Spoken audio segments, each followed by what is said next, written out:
درود شریف پڑھ لیجیے۔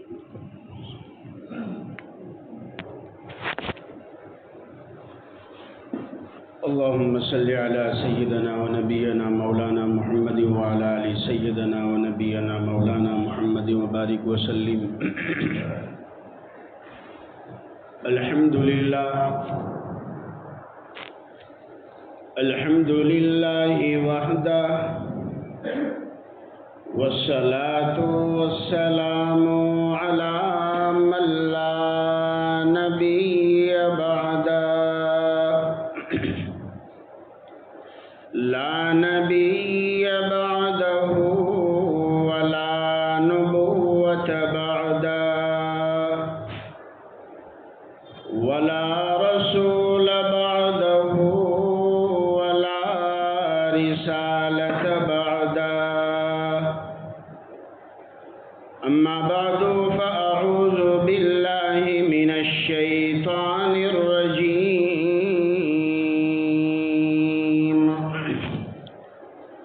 بسم الله الرحمن الرحيم۔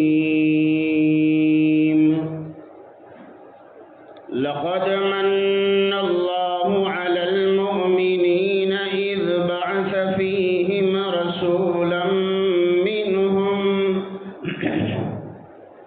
رسولا منهم يتلو عليهم آياته ويزكيهم ويعلمهم الكتاب والحكمة وإن كانوا من قبل لفي ضلال مبين۔ صدق الله مولانا العظيم۔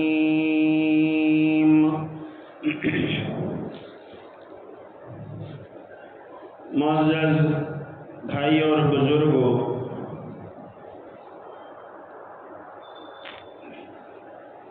یہ ربیع الاول کا مہینہ ہے اور ماہ ربیع الاول کو حضور پاک صلی اللہ علیہ وسلم کی پیدائش اور وفات کے ساتھ گہرا تعلق ہے۔ آپ صلی اللہ علیہ وسلم کی ذات بابرکت کیا ہے اور حضور پاک صلی اللہ علیہ وسلم کو اللہ سبحانہ و تعالیٰ نے دنیا میں کیوں بھیجا، کیوں پیدا فرمایا، یہ دو بات۔ سب سے پہلے تو سمجھیے کہ بری عادتوں میں سے ایک بری عادت یہ بتائی جاتی ہے کہ کسی پر احسان کر کے اس کو احسان جتلایا جائے اور اس احسان کو اس الفاظ کے ساتھ یاد دلایا جائے کہ بیٹھ تجھے پتہ بھی نہیں تیری پوزیشن کیا تھی، تیری حالت کیا تھی۔ بہت سے مارکیٹ میں ایسے الفاظ سننے میں ہمیں آتے ہیں، کوئی اپنے نوکر کو کہتا ہے، کوئی اپنے پارٹنر کو کہتا ہے، کوئی ملازم کو کہتا ہے تیرے پاس تھا کیا، تجھے کون پہچانتا تھا، اگر میں نہیں ہوتا تو تیرا کیا ہوتا۔ احسان جتلانا اسے کہتے۔ تو بری عادتوں میں سے ایک عادت ہے احسان جتلانا۔ حدیث پاک میں آتا ہے اللہ سبحانہ و تعالیٰ کو 3 انسانوں پر بڑا غصہ آتا ہے۔ 3 انسانوں پر غصے سے بھی زیادہ بڑھ کر لفظ حدیث کے یہ ہے کہ اللہ سبحانہ و تعالیٰ کو ان 3 انسانوں پر بغض آتا ہے، غصے سے بھی بڑھ کر۔ بغض، غصہ تو کہتے ہیں وقتی طور پر اگر انسان کو آ جاتا ہے پھر چلا جاتا ہے، اور بغض کہتے ہیں اس دل کی کیفیت کو جو انسان دل میں گرہ باندھ کر گانٹھ مار کر بٹھا لیتا ہے، اور پھر اس کا نتیجہ یہ ہوتا ہے کہ آدمی جس کے بارے میں بغض ہے وہ چاہے کتنے ہی اچھے کام کر لے، ہمارے دل کے اندر وہ نہیں اترتا، اس لیے کہ دل میں بغض ہے۔ جس انسان کے بارے میں ہمارے دل کی کیفیت یہ ہے، بغض اور عداوت ہے، وہ سونے کا نوالا بھی کھلا دے ہم کو، مگر ہمارے دل کے اندر وہ دشمنی اور بغض ختم نہیں ہوتا، الا ماشاء اللہ۔ اللہ جس کو توفیق دے دے، ہدایت دے دے۔ عرض یہ کرنا ہے کہ غصے سے بھی بڑھ کر ہے بغض، اور حدیث کے الفاظ یہی ہے کہ اللہ کے حبیب صلی اللہ علیہ وسلم نے فرمایا، یہ 3 قسم کے انسان ایسے ہیں جن کے بارے میں اللہ سبحانہ و تعالیٰ یہ کہتے ہیں کہ ان پر اللہ کا غصہ لازم رہتا ہے اور لائف ٹائم رہتا ہے، وقتی طور پر نہیں۔ حالانکہ اللہ سبحانہ و تعالیٰ کی حالت کیا ہے؟ اللہ سبحانہ و تعالیٰ کے حال اور موڈ کی کیفیت کیا ہے؟ ہم میں سے اگر کسی کو کچھ اللہ نعمت دے دیتا ہے تو ہمارے موڈ الگ الگ ٹائپ کے ہو جاتے ہیں، تھوڑی سی بات پر خوش بھی ہو جاتے ہیں، تھوڑی سی بات پر ناراض بھی ہو جاتے ہیں۔ جب ہمارا یہ حال ہے تو اللہ سبحانہ و تعالیٰ جو کائنات کے مالک، ان کے موڈ کا کیا عالم ہوگا؟ قرآن کریم سورہ رحمان اللہ سبحانہ و تعالیٰ خود کہتے ہیں کل یوم ہوا فی شأن۔ یہ پڑھتے آیت 12 سنتے ہیں، کل یوم ہوا فی شأن فبأي آلاء ربكما تكذبان۔ اللہ سبحانہ و تعالیٰ کی ہر دن الگ الگ شان ہوتی ہے، الگ الگ پوزیشن ہوتی ہے۔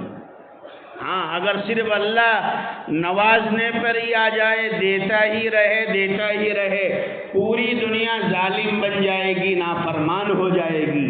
اور اگر اللہ سبحانہ و تعالیٰ ہر چھوٹی بات پر عذاب ہی دیتا رہے، پکڑ ہی کرتا رہے، تو پھر پوری دنیا جو ہے اللہ سے نا امید ہو جائے گی۔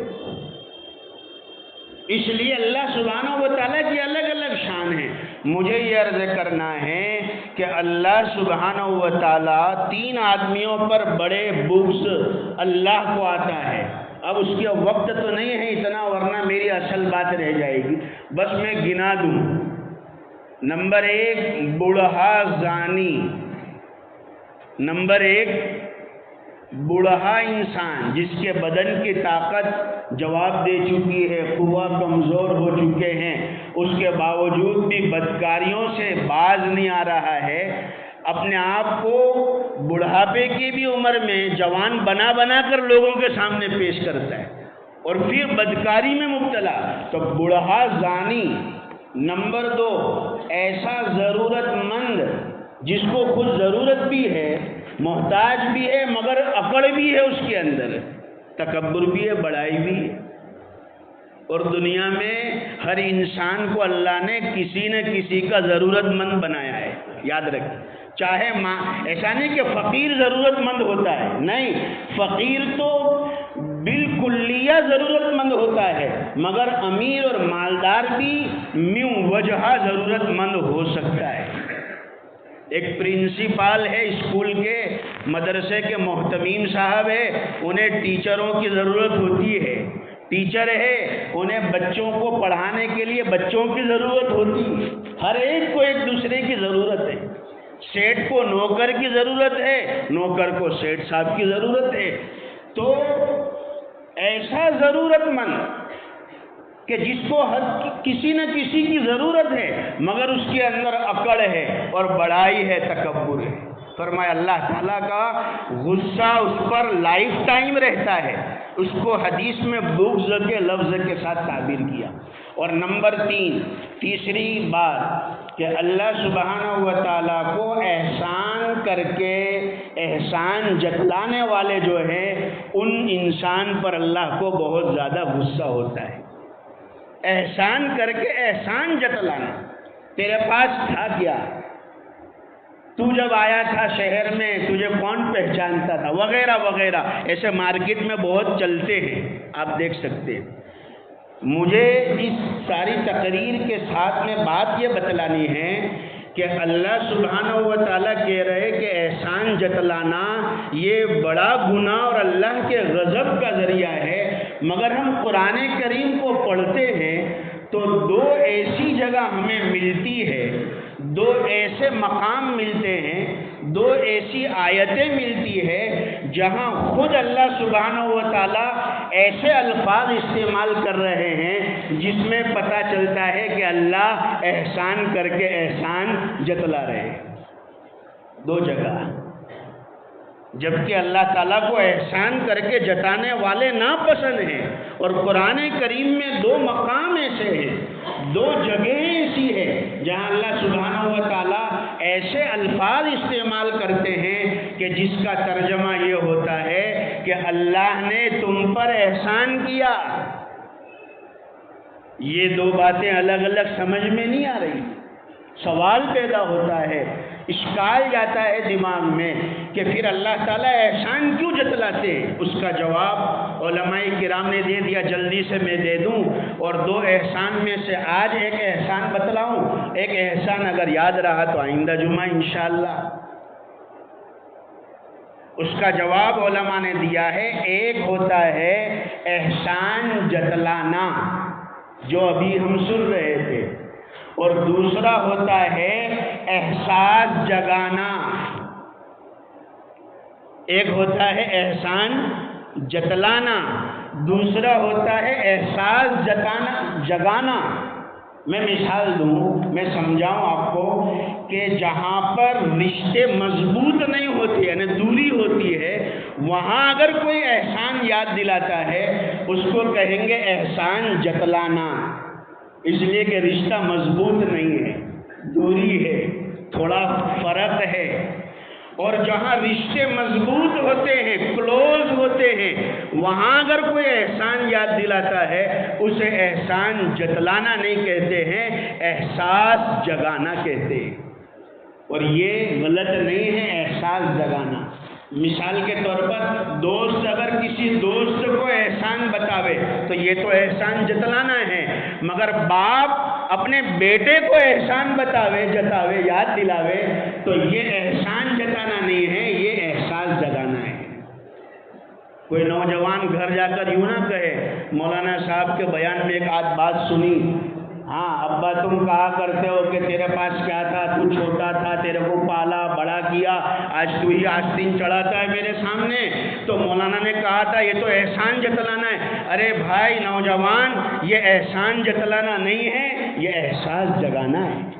اگر ایک باپ اور ماں اپنی اولاد کو کہتی ہے کہ تو کیا تھا جب پیدا ہوا، تیرے بولنے کا ہوش نہیں تھا، تجھے کوئی چیز کا احساس نہیں تھا، کچھ پتہ نہیں تھا، تجھے انگلی پکڑ کر چلنا سکھایا، تجھے تیری ماں نے خون ایک کر کے تیرے نوالے لقمے بنا کر دودھ کی شکل میں تجھے پلایا، آج تو ہمارے سامنے آستین چڑھاتا ہے، آج تو ہمارے احسان کو بھول گیا، آج تیرے پاس وقت نہیں ہے ہمارے پاس بیٹھنے کے لیے، وغیرہ وغیرہ۔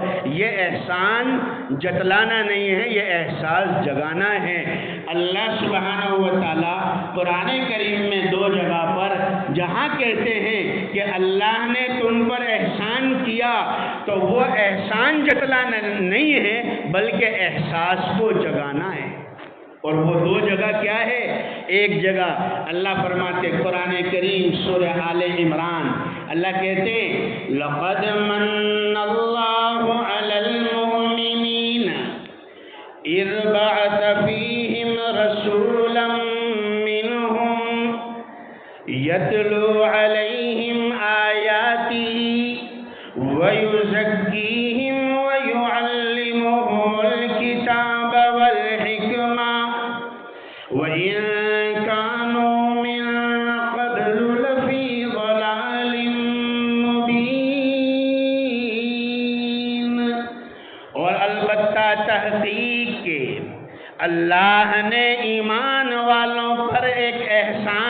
کیا ہے، لقد من اللہ علی المؤمنین، اے ایمان والو تم تمام پر اللہ کہتے ہیں میرا ایک خاص احسان ہے۔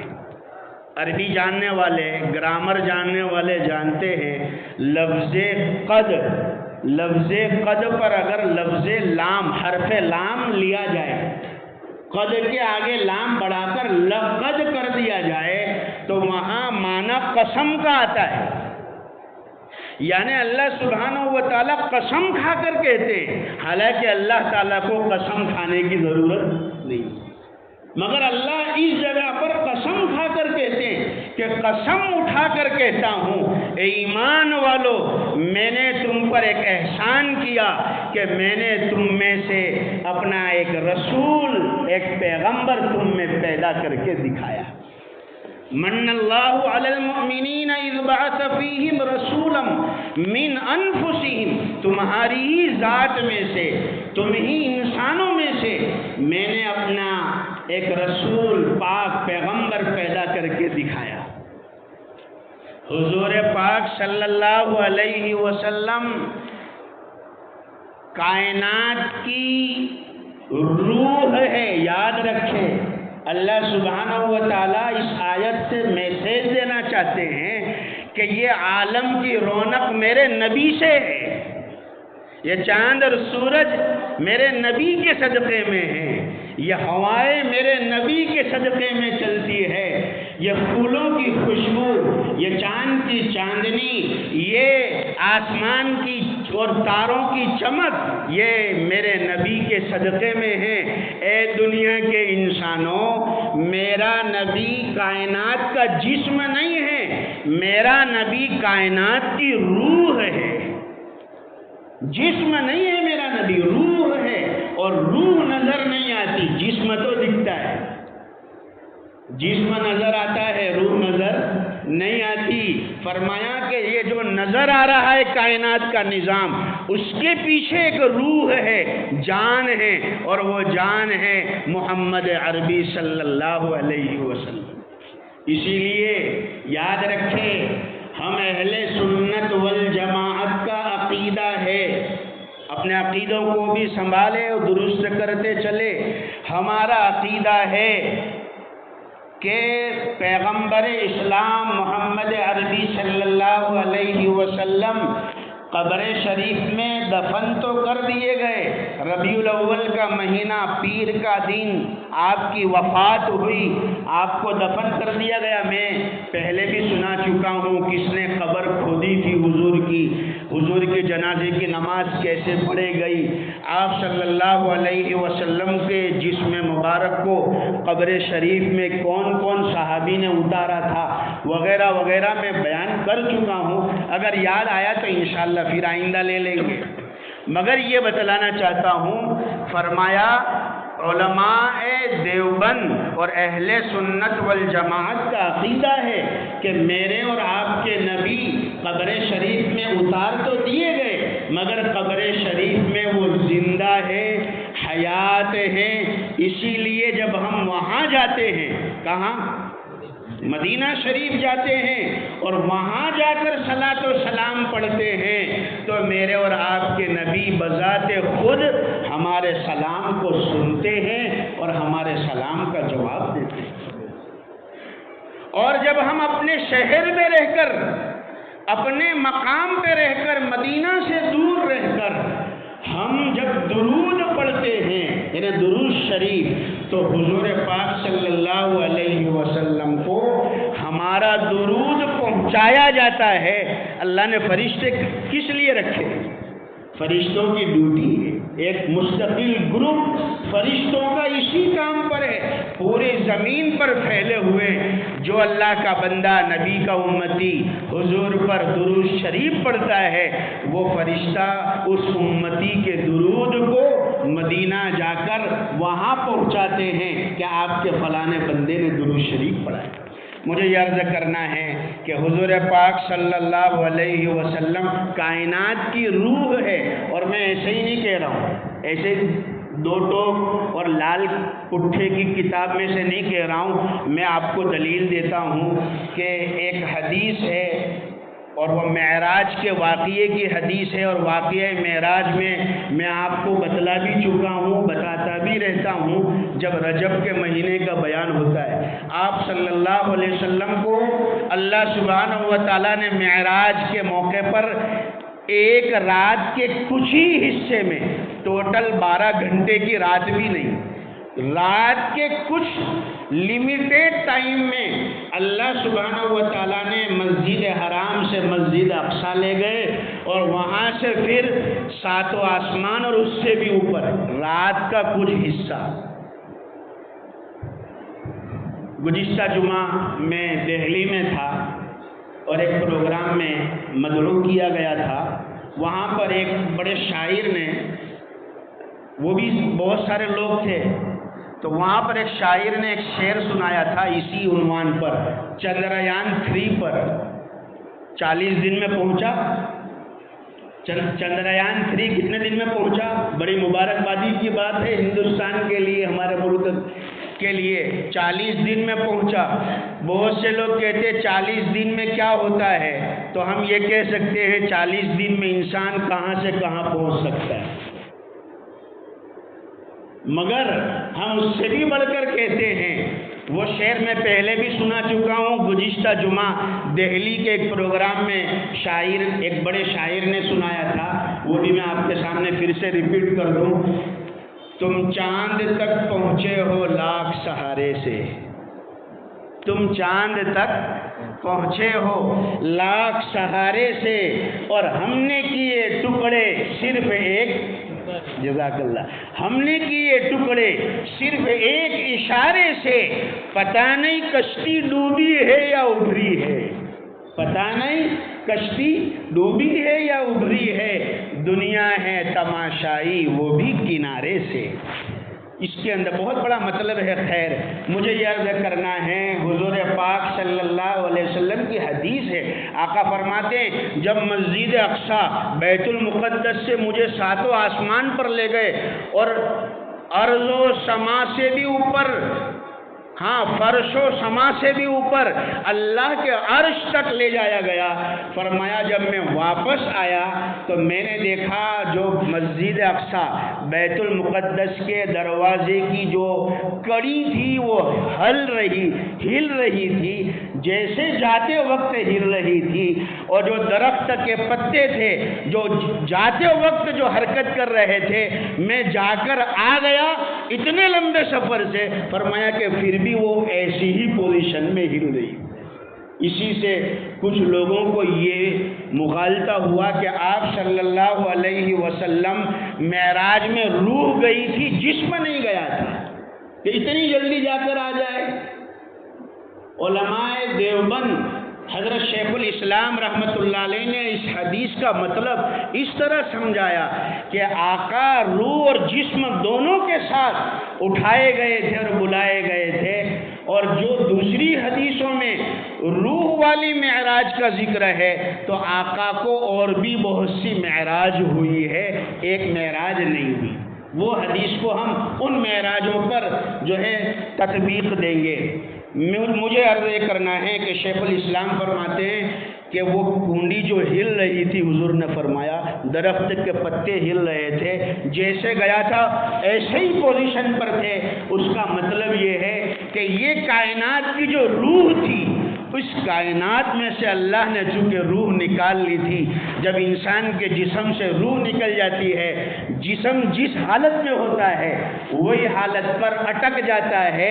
فرمایا کائنات کی روح محمد عربی صلی اللہ علیہ وسلم ہے، اس لیے آقا کو جب اوپر بلایا تو یہ کائنات جس پوزیشن میں تھی اسی حالت میں برقرار رہ گئی، اور اس میں جان تب واپس آئی جب آپ صلی اللہ علیہ وسلم کو واپس اتارا گیا۔ میرے بھائی اور بزرگوں، عرض کرنا چاہتا ہوں کہ میرے اور آپ کے نبی کا مقام ہماری زبان میں وہ طاقت نہیں، نہ طاقت زباں میں ہے، نہ یہ قدرت بیاں میں ہے، نہ یہ طاقت زباں میں ہے نہ یہ قدرت بیاں میں ہے، جہاں کی ابتدا تم ہو جہاں کی انتہا تم ہو، مجھے کیا علم کیا تم ہو، خدا جانے کہ کیا تم ہو، بس اتنا جانتا ہوں محترم بعد از خدا تم ہو، رسالت کو شرف ہے ذات اقدس کے تعلق سے، تمہارا ہے خدا محبوب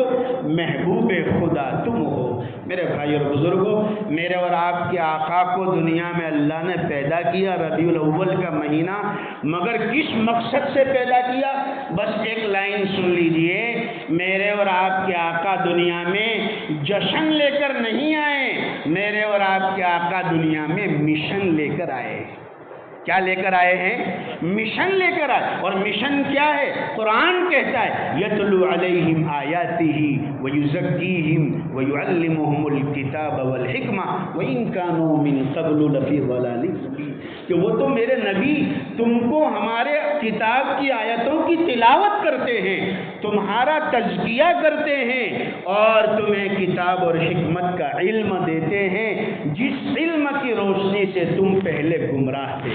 اللہ تعالیٰ پوری امت کی طرف سے میرے اور آپ کے آقا کی قبر پر کروڑوں رحمتیں اور سلام نازل فرمائیں، جب تک آسمان باقی رہے میرے نبی پر سلام آتا رہے، جب تک زمین باقی رہے میرے نبی پر رحمتیں برستی رہے، جب تک سمندر میں قطرے باقی رہے میرے نبی پر رحمتوں کی بارش ہوتی رہے، اور اللہ اس نبی کی برکت سے اس کی امت کی حفاظت فرمائے ہر جگہ پر ہر جہت سے۔ اللہ تعالیٰ کئی سنی باتوں پر عمل کی توفیق عطا فرمائے۔ ایک ضروری اعلان یہ ہے